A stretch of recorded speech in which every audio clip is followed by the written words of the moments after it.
450 calon pedagang pasar sentral pengelola pasar sentral Bulukumba, Sulawesi Selatan, meminta calon pedagang segera melunasi pembayaran sewa kios. Pengelola pasar memberi waktu ke pedagang paling lambat besok, Jumat, 21 Februari 2025. Tarif sewa ruko Rp5.300.000 per unit untuk lantai 1. Sedang untuk lantai 2 Rp4.800.000 per unit. Kami beri waktu ke calon pedagang untuk segera lunasi sewa kios paling lambat besok, kata pengelola pasar sentral Bulukumba, Omi Kurnia, Kamis, 20 Februari 2025. Kewajiban para calon pedagang tersebut sebagai syarat untuk menggunakan kios di pasar tersebut. Sewa tersebut untuk 1 tahun. Jumlah itu sudah masuk biaya kebersihan, biaya keamanan dan retribusi setiap hari. Pasar tersebut baru saja direhab total. Jumlah anggaran yang dipergunakan Rp60 miliar lebih pada tahun 2024. Pembangunan pasar ini rampung pada akhir Desember lalu. Saat ini pihak pengelola pasar membuka pendaftaran bagi calon pedagang. Sudah ada 450 orang lebih pendaftar dari 500 kios yang tersedia. Jika sampai hari Jumat tidak melunasi sewa kios itu, maka akan dialihkan ke calon pedagang lain, jelas Omi Kurnia. Pasca direhab, pasar ini dirancang menjadi pasar modern.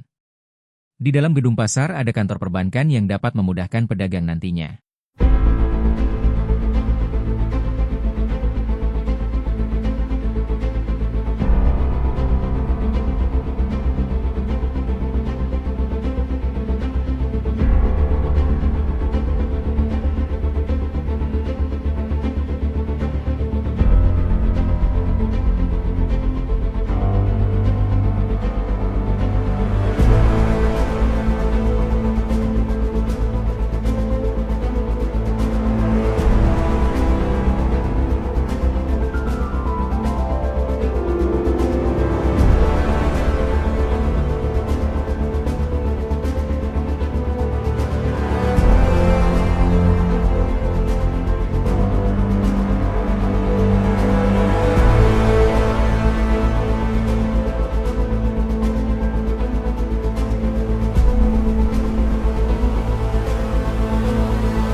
Hari ini kita akan undi kembali pedagang aksesoris sama barang campuran.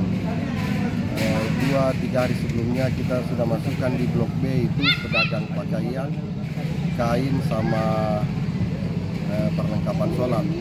Sedangkan di Blok B ini lantai satunya ada pedagang emas, aksesoris sama kosmetik.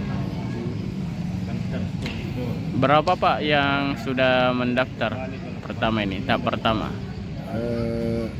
Yang sudah mendaftar sekitar 470 orang. Dari kios yang tersedia? Dari ketersediaan kios itu 545 kios. Pak, bagaimana, apa saja Pak itu persyaratannya untuk mendapatkan kios? Persyaratannya kami utamakan teman-teman pedagang yang kiosnya terbongkar di pasar lama kemarin dan mereka punya sertifikat AGB, itu yang kami prioritaskan untuk mengisi pasar yang baru ini. Ya, jadi pendaftaran tahap pertama Pak? Pendaftaran tahap pertama itu iurannya ya? Iya. Kalau biaya sewanya itu untuk lantai 1 Rp5.300.000 per tahun. Itu sudah bersih, sudah tidak ada retribusi harian. Sudah termasuk juga retribusi kebersihan. Sudah include semua Pak? Include semua. Kalau lantai 2 Pak? Lantai 2 Rp4.700.000 itu juga sudah include semua. Jadi sudah tidak ada juga retribusi harian. Artinya setiap tahun harus perpanjang Pak ya kalau masih mau lanjut? Kita seumpama di per tanggal 1 Maret ini kontraknya, mereka berakhir di 1 Maret 2006 tahun depan. Jadi 1 bulan sebelum berakhir kami akan menindaklanjuti untuk perpanjangan kontraknya bagi yang tetap berminat. Setelah tahap pertama pendaftaran ini Pak, kapan pendaftaran kedua atau dinyatakan bersyarat? Kita beri batas waktu sampai hari Jumat tanggal berapa itu hari Jumat Dekat ini, Pak. untuk mendaftar ulang. Setelah itu bagi yang tidak berminat kami akan menawarkan ke pedagang yang berminat untuk mengisi kios-kios yang kosong. Artinya dibuka, pedagang bisa berjualan di sini di awal Ramadan ini Pak ya? Kami targetnya begitu. Pasar ini sudah mulai ada aktivitas jual beli sebelum bulan Ramadan masuk. Download Tribun X sekarang, menghadirkan lokal menjadi Indonesia.